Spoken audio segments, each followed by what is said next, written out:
Not everybody uses a podcast the exact same way. In fact, when you ask folks, how do you measure success of a podcast? Ask 10 people, get 11 different answers. And our guest today was one of the first people who I know really took one of those more unique strategies and turned it into a full grown podcasting business and strategy for clients, and one that I've seen done on a smaller scale but not to their level, and excited to get into it today. We are chatting with Jeremy Weisz. He's the co-founder of Rise 25 Media. You can learn more about them at inspireinsider.com. Jeremy, it is great to see you and chat with you today. Matthew, thanks for having me. Great to see you. And even though he doesn't want me to say this, he is actually Dr. Jeremy Weisz. He is a chiropractor, was a chiropractor. So the question becomes, how do you go from Dr. Jeremy Weisz to, running a successful podcasting company, Rise 25? It's funny, in chiropractic school, ever since I was little, my dad suffered with neck pain, and the only thing that helped him over time, even though he went to lots of doctors, was a chiropractor. So I decided early on, I'm really into natural health. I decided to do that as a profession. Going through chiropractic school, they don't teach you anything in business. Like I think a lot of medical professions, or if you're in law, whatever it is, professional school, they're not talking about business, right? So when I got out of school, I knew how to be a chiropractor. I didn't really know how to run a business. So I was going to these marketing, and at that time, we're talking about like 2006, 7, these marketing conferences, and some of them were internet marketing conferences, this thing called the web, and how you market online. And I stumbled across some early on people doing podcasting. Right. And I don't even know at the time if we called it podcasting. I think it was called like online interviews or something. And it was the perfect mix of my personality of curiosity, professional development, forming amazing relationships, and content. And so I started podcasting at the time. And what happened was, and this was not about the health profession, what happened was people started coming to me at that time asking me to help them launch and run their podcast, right? And so I'm like, sure. At that point, I built up a small team because obviously I was running a chiropractic practice full time. I couldn't do all the things that I needed to do. And so I started helping people from the strategy piece and then all the back end related execution stuff. And so by accident, that turned into a separate business. Actually, I met my business partner, and you could probably appreciate this, Matthew. I tell people almost everything good in my life tracks back to a podcast. Okay. Like I did not meet my wife on a podcast, of course. Jordan Harbinger, actually, he runs Jordan Harbinger show. I think he gets upwards of $10 million a month, did actually meet his wife through his podcast. And I think he told the story on my podcast at some point. But I did not meet my wife, but I did meet my business partner through podcasting, because John Corcoran, was early on to podcasting too. And I've met some best friends. I've gone to people's weddings. I've gone on family vacations with people I've met through the podcast. So that's kind of how it started, and it just took on a life of its own. Eventually, I exited the chiropractic business and focused full time on Rise 25, helping businesses with podcasts. Excellent. I love the idea of all the good things that have happened, through someone you met on a podcast. That's how we met, right? I mean, that's really how we met. Right. We met through also a podcast client, yeah. Right? Very famously, there's a gentleman, Dave Jackson, in the podcasting space, who, he would say, because my podcast, and he would have people tell stories of, amazing and great things that have happened to them because they had a podcast. And so I always love hearing about that. So Rise 25, as we were getting ready to hit record, and I was telling you, right, we added this and we can clean this up and all that stuff. And you said, whatever, whatever we say, just let it out there, the least amount of work possible. And it's because your approach to podcasting, your approach to how businesses, how professionals can get the most out of podcasting differs greatly from what is the mainstream focus, right? For most podcasting, the mainstream focus is largest audience possible, whether that's to monetize that audience or whether it's to sell products to that audience, build your, huge audience space so you can do other things with them. And we've talked about it on this show too plenty of times, and I've done it personally, but not all podcasters care about the audience. Sometimes the real focus is really the other person on the microphone. So tell me a little bit about your approach to podcasting and how your clients and how you've seen that return on investment through this medium. Yeah, that's a great question. And sometimes, Matthew, I don't even realize that not everyone thinks like this. I'm like, okay, this is normal. But the first part of what you said, I believe, the medium of podcasting is amazing because it's really an authentic conversation. And so that's why I was like, just keep it in. Like, I think when people have blemishes, they're vulnerable or they say things that, like, I've mispronounced my name on my podcast before. Like, how is that possible? But I just leave it all in because who cares? It's fine, right? People make mistakes and it's fine to leave it all in there. So I believe, because some of our clients also, they got to where they are because they have a perfectionist sometimes mentality and they want everything perfect. And I'm similar, right? But I've just learned to let it flow. It's fine. This medium is an authentic conversation. And then, yeah, what you said about the largest audience, we do have to. Our, and when I'm talking, I'm really talking from a B2B podcasting standpoint, right? So, like, if someone has like a comedy podcast or a true crime podcast, they really do a lot of times need audience to to kind of push their initiatives forward. But when I'm talking about like a B2B business and they probably have a larger client lifetime value, for me, the relationships are key. It's not about the audience, it's not about the quantity, it's about the quality, right? So, like, if we're working with, a B2B SaaS company that specializes in e-commerce, for instance, right? As an example, if they get in front of 1 million people, yeah, they could probably sell ads, or if they get in front of like 10,000 people or something. But for them, if they sell a software and the average client lifetime value for them is 10, 20, 30, 40, $50,000, they really just want to get in front of the niche of e-commerce people, right? So the audience, it's more of a quality than the quantity piece. And so you said it, what we really talk about and think about is our relationships. And for me, the number one thing in my life is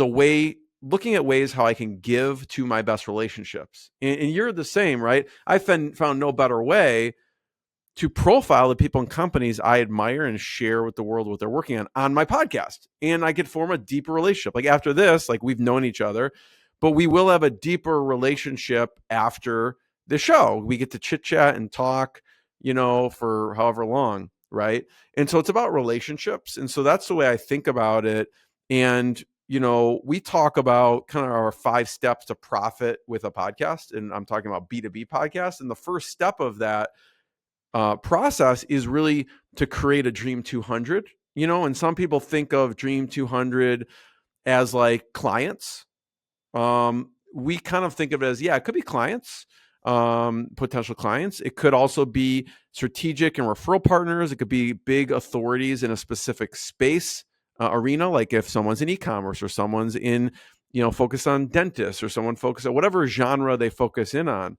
And so that's kind of what we think about, as all those amazing relationships in that specific niche that would be valuable to connect with. Not only from, obviously you can refer business back and forth, maybe someone becomes a client, but also from a professional development standpoint. I've learned a lot in different industries that I've taken into my industry from the podcast as well. So you say a Dream 200, and that doesn't always have to be your target customers or your target clients. I I don't know if I could come up with a Dream 200. Like, where does that list come from for a lot of people? Who, is it?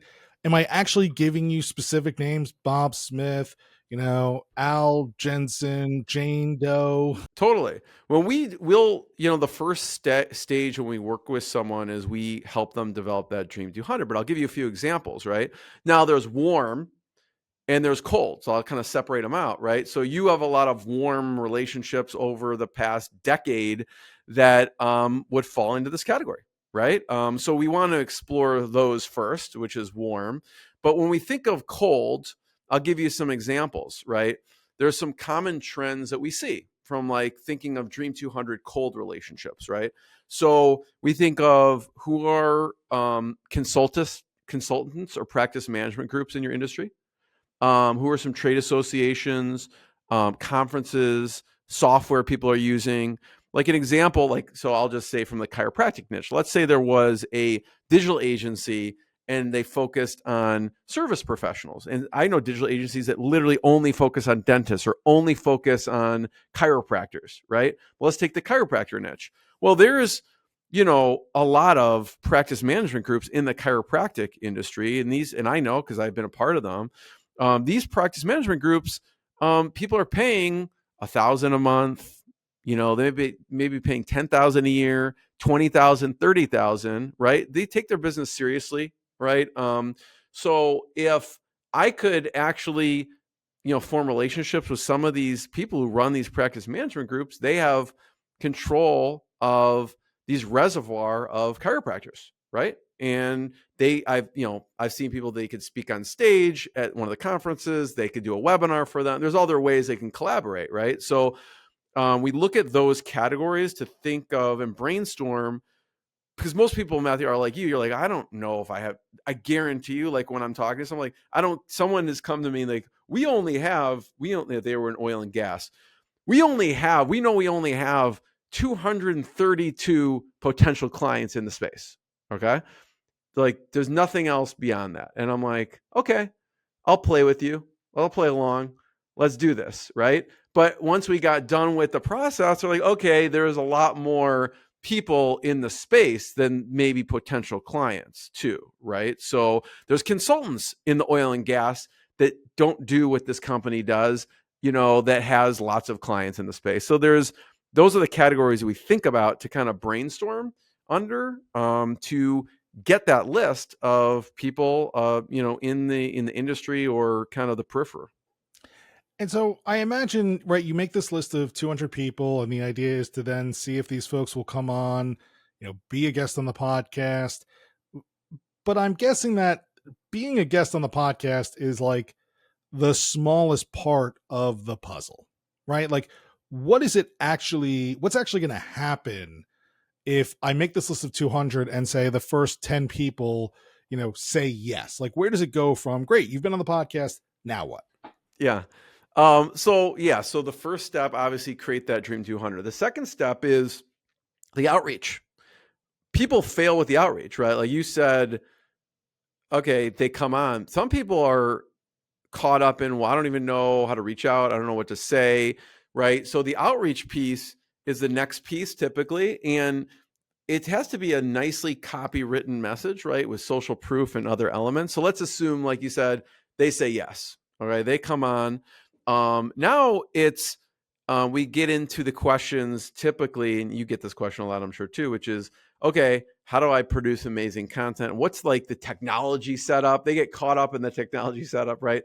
And so that they're comfortable once a person comes on. And like you're using Riverside, I use Zoom simply. Back whenever I started over 15 years ago, there was no Zoom or Riverside. So I think I was using Skype video at the time and coaching people on how to set up on their computer. But there's a lot of options, right? There's StreamYard, there's Riverside, there's Zoom. I honestly don't care what people use as long as they're comfortable with it and it's an easy experience for the guest. And then obviously a mic setup, right? I'm using a Yeti, Blue Yeti. What do you use? That looks like a nice mic. Is that a Rode? What is that? No, it's an Electro Voice RE20. Okay, you're This is fancy. an old mic I got from my old nice. Wall Street Journal radio days. It looks nice. You could get one. I think I have an ATR 2100 over there. It's like $100. You can get one. So once you have someone on, you're comfortable with the setup. It's professional. Really for me, it's having a great conversation, and being curious, right? So the content piece and what's in the content, and how the interview goes is paramount, because you want the person leaving being like, that Matthew's awesome. That was fun. That was fun to talk to, ask good questions. And so it's the content piece, right? Which is just being curious. I tell people, I kind of, again, they have they're in their own head around this stuff, which is, oh my God, I'm interviewing someone, like, you and I are used to this and we just have conversations, but some people aren't. They just show up and they're nervous. I had a really successful lady who grew, her business to like 60 locations. And, I was shocked that she was a little bit nervous for the interview part, right? And so just making him feel comfortable and having that conversation, right? Now, afterwards, like, the way I think of it broadly is, how do I give as much as humanly possible for this person, right? Because it's not about, this is going to sound weird, Matthew, okay? I don't have someone on my show to get a client. I don't have someone on my show to get a partner, okay? What I do have someone on my show is, my goal is to actually get them a client or to get them a partner, introduce them. Now, if it's someone like we are talking, we help a lot of people in the B2B SaaS business, a lot of people in agency space, in manufacturing and B2B, type of space. I know if they're, in the market or they know someone, and if I have a SaaS founder on, it's more to make an introduction to them who could be maybe a client or a partner.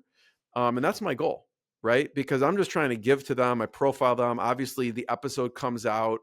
And so, like, I'm looking for those touch points of how I can give to that individual and further the relationship, right? Because it's not, for me, it's not transactional. I'm not there. Obviously, if we do business together, awesome. But my main goal is to just have those touch points and those gives. And for me, one of the biggest touch points is, obviously, we record the episode, then we push it out as a separate blog post. Then we'll do a snippet of it, push it out on social. And we may do multiple snippets of it and push it out over social over a month, 6 months, a year. Then I'm looking at who I can introduce them to, right? And those touch points. And then if I'm in the area, like we talked about, I said, Matthew, if you're in Chicago, let me know. Like, if we're in the same city, I tell them, and people do come through Chicago. So they'll contact me like, hey, I'm here, and we'll maybe go to dinner, or I'll get a group of entrepreneurs and go to dinner. I was just in Miami for an event, and I put together 50 entrepreneurs, and we did a networking at a brewery. And there was a bunch who were past podcast guests who I just reached out to, and we actually touched, we're able to get that touch point in person and meet in person. So it goes beyond like you were saying, what do you do? Now, obviously, I make it known. They know what I do. Like, I don't need to like shove it in their face, so they know what I do at that point, and I kind of let it naturally flow. Not everyone's like that, but that's just my philosophy. So you really are playing a long game, and I don't mean to use game like this isn't a joke, right? This is, you're not being inauthentic when you do these things, but that's the language that we use to describe this. So this isn't about a short-term return, right?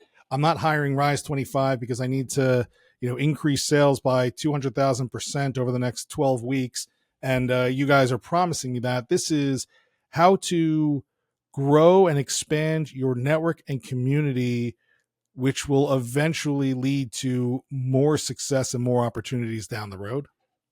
That's totally fair to say. Yeah. So I'm curious then. So you've been doing this for quite some time now, right? This isn't a new thing for you. You've seen changes in podcasting.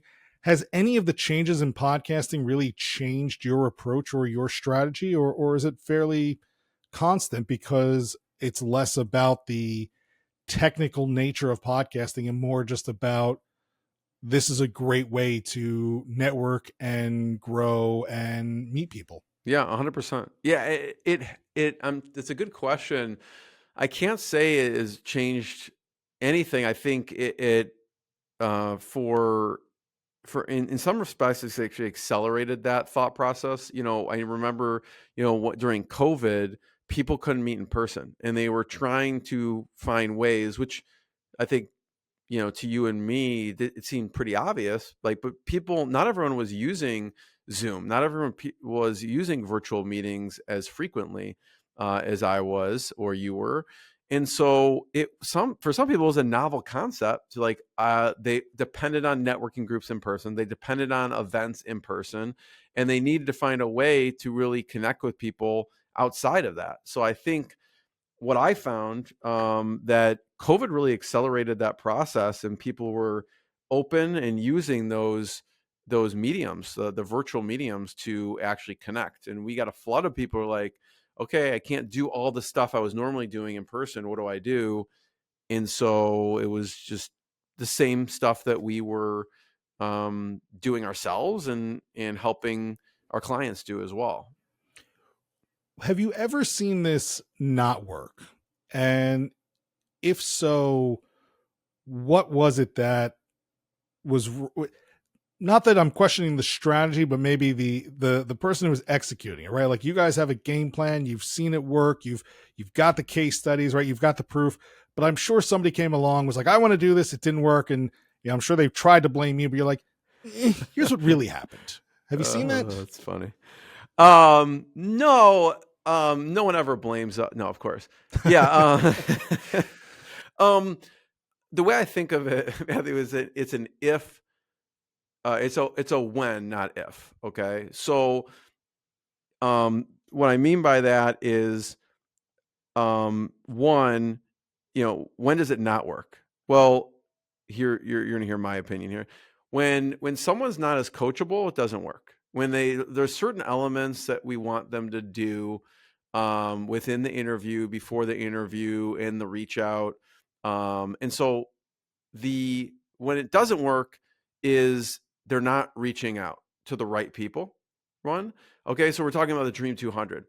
People get there's a little bit of, I don't know if ego is too strong a word. I don't mean it in a negative sense, but like, people are going after like big names, okay, in whatever industry or in all industries, right? And they're focused on big names. What I have found with big names is what happens. They usually, people are like, oh, they have a big audience or big name. I find that the guests who have smaller followings, who aren't as big, quote unquote, whatever big means, actually promote the episode more, get more views. And I see you nodding here because you can relate to this. When people just go after big name after big name after big name, they think it's going to result in all this audience and all these downloads. And that person's probably been on 30 other shows, right? And they're probably not, they're just busy. They're not going to take the time to promote the episode like someone else would. So I see people going after, and that is one category. Like, when I think of 5 types of categories of types of guests or types of episodes, that is an important one to have authorities, big authorities, but they don't have to be like a household name. They could just be a specific niche. Okay. I remember someone mentioned the Godfather of HR, Matthew, okay, on my podcast, okay, and I was like, oh, who's the Godfather of HR, right? I've never heard of this person. And the thing is, in the HR community, people had heard of the person, but outside of it, they didn't. So it was interesting because, um, you know, having that person on was a big authority in certain spaces, but the thing is, they weren't like this huge name. I don't even know. Well, to give an example, I don't know if someone has like Tony Robbins or something, right? And like, Tony Robbins would be an amazing guest to have. I love his stuff. I'm sure I don't know if he's really going to promote the episode afterwards because he's so busy. But I had Dave Ulrich on, right? Someone called him the Godfather of HR. He was super nice. So focusing on the wrong types of guests too much, I think, is a mistake I see people make. I see people, kind of being a perfectionist. So they need to have everything perfect for the show. So they're not reaching out enough to their network of people. They're really kind of not doing as many episodes as they should, right? Because in the end, if I have, and I release like 2 to 3 episodes a week, okay, and I have for probably a decade. If I have 100 to 150 people on my show, 150 relationships this year that I build further, not all of them are going to become partners or we're going to form a deep relationship. Let's say 10% only do, right? So we're only talking like 10 people. Well, if someone's like, well, I'm going to just do one a month, one episode a month. Well, that's 12 people, right? So how many relationships are you building and furthering? There's just less of a chance, right? Now, they'll do the same in 10 years that I will in 1 year. Okay. And so for me, it's a when, it's not an if situation. If they're focused on the right people, if they have, the number of people that they're doing and focused on the wrong things. Like you mentioned the metrics, right? I haven't looked at my metrics in, I don't even know how long, 9 years or something. Like I have no idea what the metrics are. But if someone's focused on the metrics, which is, in my opinion, vanity metrics, which is like how many likes did I get? How many views did I get? I'm looking at the relationship metrics, like how many amazing relationships have I formed this past year from the podcast. So I think it's focusing on the wrong metrics, which is like audience or downloads or all of those things. And that's where I see people fail, because like they're never going to have, and someone said this, I was listening to a podcast the other day, they said this perfectly. They go, no matter what my metrics are, I'm not going to be happy. This is what the person said. They go, if I have 100 listeners, I'm like, I want 200. If I have 10,000 listeners, I want 15,000. If I want 20,000, so those aren't the metrics that I look at. And so if someone's measuring their success on those metrics, it's going to be very hard to be satisfied with that.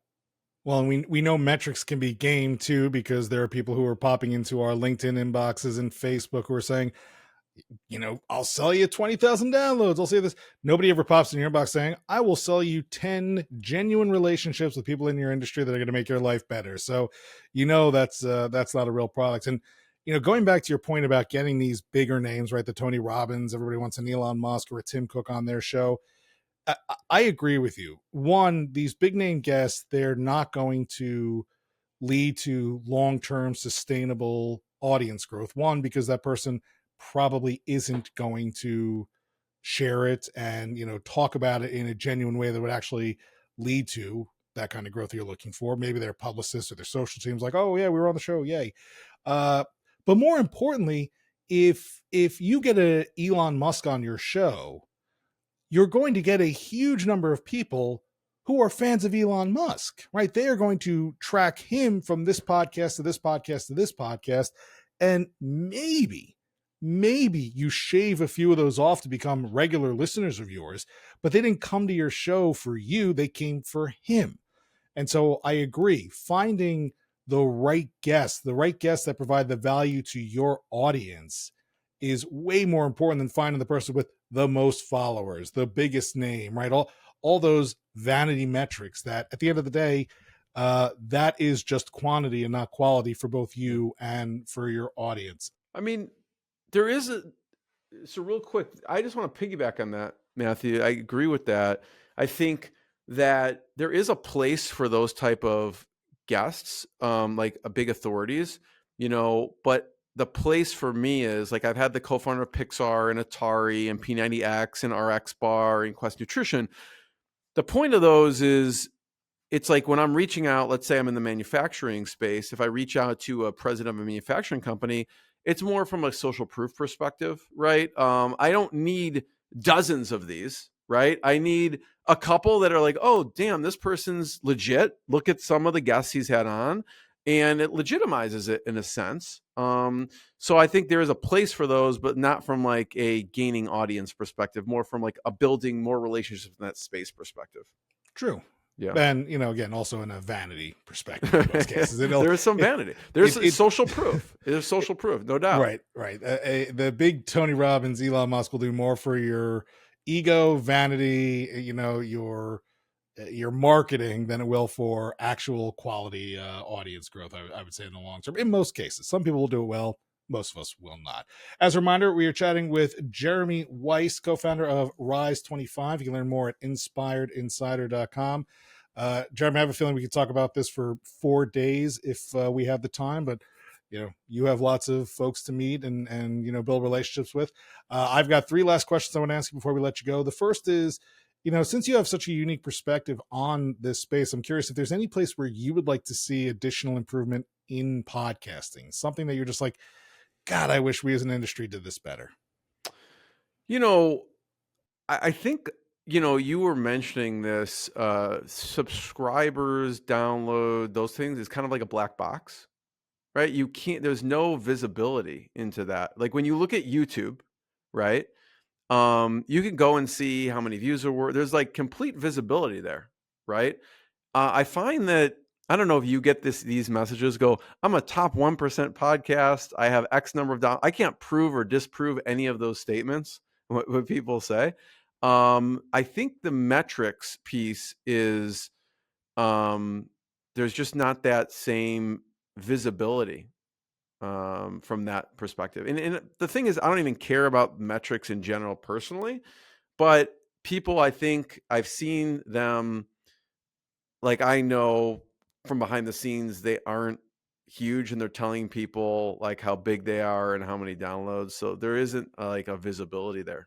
Um, Yeah, it'd be nice if not only could it would be nice to be able to verify people's stats, right? You go to YouTube, you see views, you see subscribers. Podcast, it's if I share it, great. And also you have to trust that what I'm sharing is true because it would not be beyond the reasonable doubt for people to lie about their podcast stats. Now would it? yeah, I've seen Yeah.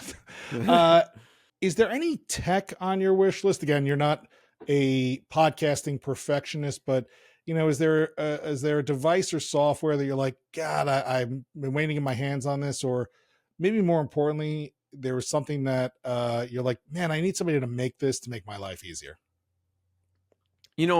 There could be this, and I don't even know it, Matthew. So you'll tell me if there is, because I know there are companies that do this, but I just haven't really explored it that much. Um, I know that like I've talked to people, and sponsoring is kind of fragmented, right? So like if um, there's only certain companies, and I know there's a couple. I'm blanking on the name that actually sold to a larger company, but something for like smaller shows that they can get and do either an exchange or pay to, sponsor on each other's podcasts. I know there's some companies out there, but I don't know. Usually, what I've seen is they're just larger companies that are on there that will sponsor, and they're not so much focused on the quality. That it's more just based on the numbers. Like, oh, we're paying X number of 10,000 downloads or something like that. So, Yeah, that stuff does exist out there. I can't remember the name of them right now, but there have been a few of those. Some of them have been acquired and changed, and some of them I think they want to do exactly what you say, but they run into the problem that we just talked about, which is, oh, I want to promote my show with this other person. This person claims they get 15,000 downloads, but when push came to shove, they were getting 20, right? So it there was trust issues there, but I agree that would be nice to have a good platform like that. Lastly, are there any podcasts on your playlist that you have to listen to? Any that you won't let an episode of the show go by, or if a new episode comes out, you're stopping what you're doing and listening to that instead? it's funny, I listen to everything on YouTube. So, and usually I'm listening to it because I'm researching guests, right? And so I'm listening to a lot of different types of podcasts. So I have listened to Jason Swank's podcast. He specializes in digital agencies. I may have listened to, I'll admit it to you. I don't know if I'll admit it to him. His head will get big, but maybe like 350 or so episodes of his show. He's been doing it for a long time. I listen to John Corcoran's show, Smart Business Revolution. I listen to Jordan Harbinger's show. He's got a lot of really interesting guests. He does a lot of research as well for his show. And just whatever else, when I'm researching, I'll stumble across other specific niche. So I'm looking more for like at the guest than the show. So if I'm like, okay, I'm researching top people in agency space, I'll research that and listen to a couple episodes. All right. Very good. Well, once again, we have been chatting with Jeremy Weisz. He's the co-founder of Rise 25 Media. You can learn more about them at inspiredinsider.com. And yes, if you're someone out there who is thinking about how do I really use podcasting to grow my influence, grow my network, grow just me as a person, and then see where that can lead you, I cannot stress that Jeremy's firm is a great place to start with that question. So, Jeremy, good to see you. Thank you for joining me. Thanks for having me.